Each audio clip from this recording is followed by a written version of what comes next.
SK하이닉스 오늘 장중 156만 2천 원까지 밀렸습니다. 전일보다 8.79% 내린 156만 7천 원이고요. 164만 2천 원에서 시작해 164만 5천 원을 찍은 뒤 장중 저가 부근에서 끝났어요.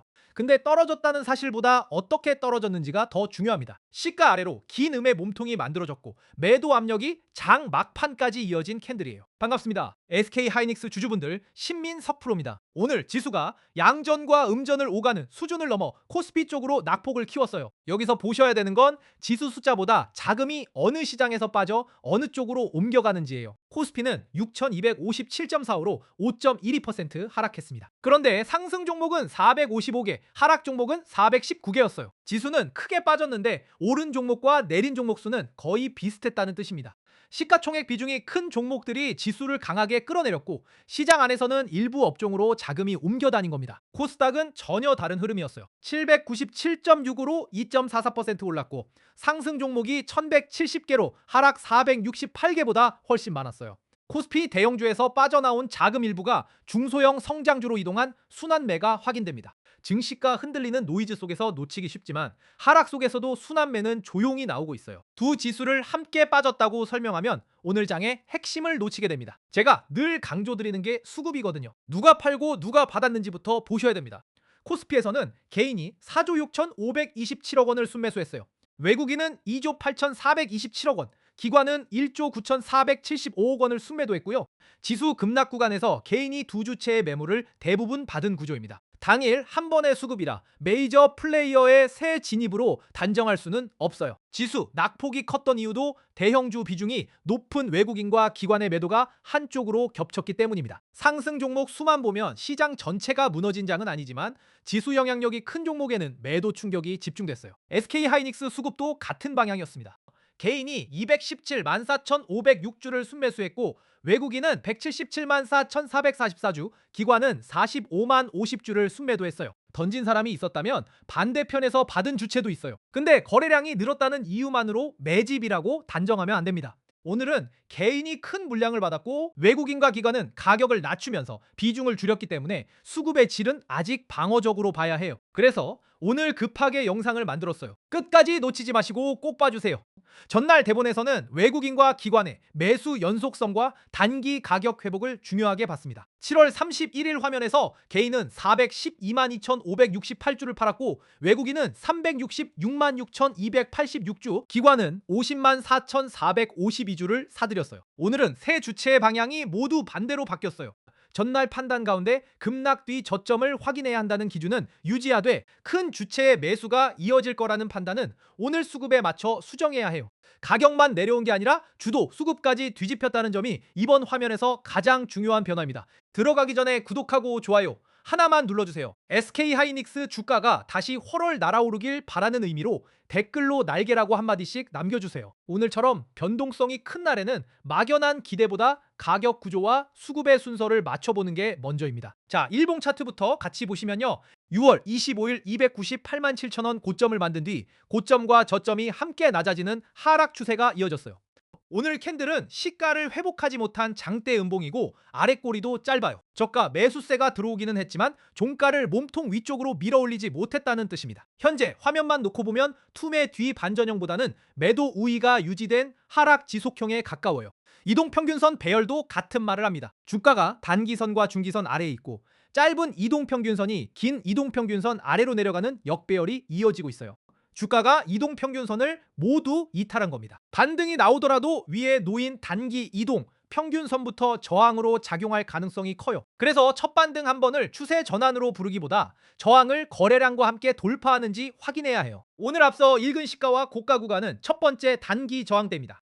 장중 반등이 그 구간을 회복하지 못하면 내려오는 단기 이동 평균선과 겹치면서 본전 매물이 나올 수 있어요. 위에서 물린 물량이 본전 심리로 쏟아질 수 있거든요.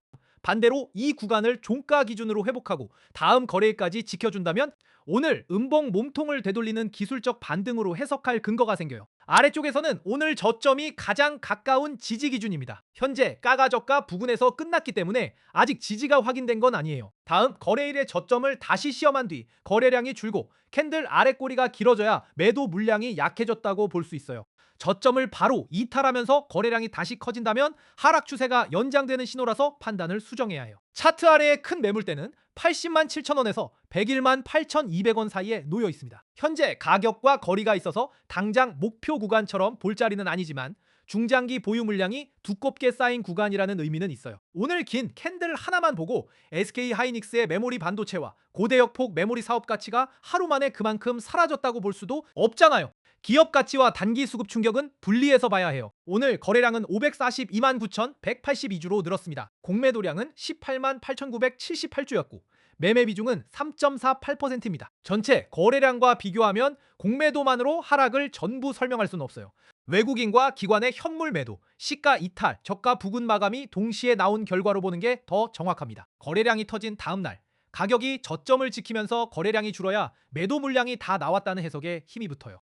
MACD 오실레이터는 영선 아래에 있어 중기 하락 모멘텀이 남아있어요. 다만 음의 막대가 이전보다 짧아지는 모습은 하락 속도가 둔해질 가능성을 보여줍니다. 이 신호만으로 바닥을 확정하면 안 돼요. 보조 지표는 가격보다 늦게 움직이기 때문입니다. 지표의 높고 낮음만으로 가격을 단정하기보다 실제 매도 물량이 줄어드는지 확인해야 해요. 제 판단은 단기 반등 가능성과 추세 전환을 구분하는 구간입니다.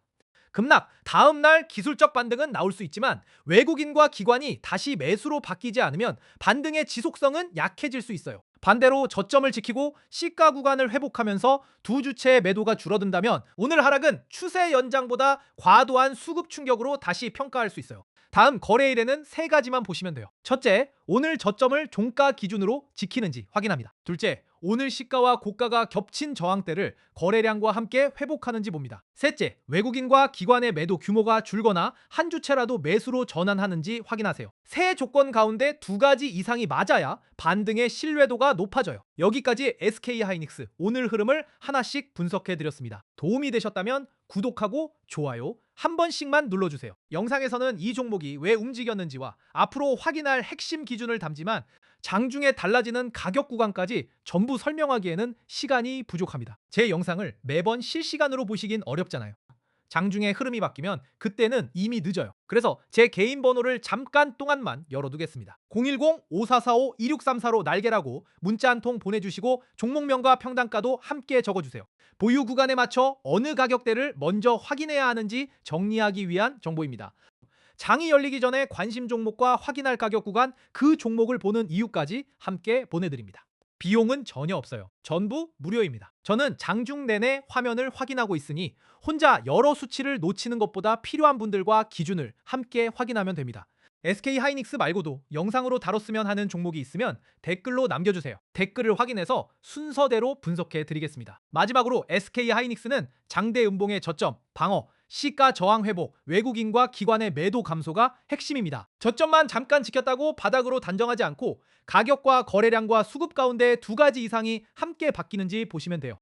이 조건이 확인되면 기술적 반등의 범위가 넓어질 수 있고 확인되지 않으면 하락 추세를 우선해서 대응해야 합니다. 주식 혼자 하면서 계속 손실만 보지 마시고요. 요즘 같은 시장일수록 혼자 판단하지 마시고 같이 확인하면서 가시면 됩니다. 귀찮다고 그냥 넘어가지 마시고 010-5445-1634로 날개라고 문자 남겨서 대응 기준 무료로 받아가세요. 진짜 왜 제 타점을 여기저기서 베껴서 쓰는지 아실 수 있게 해드릴게요. 오늘도 고생 많으셨습니다.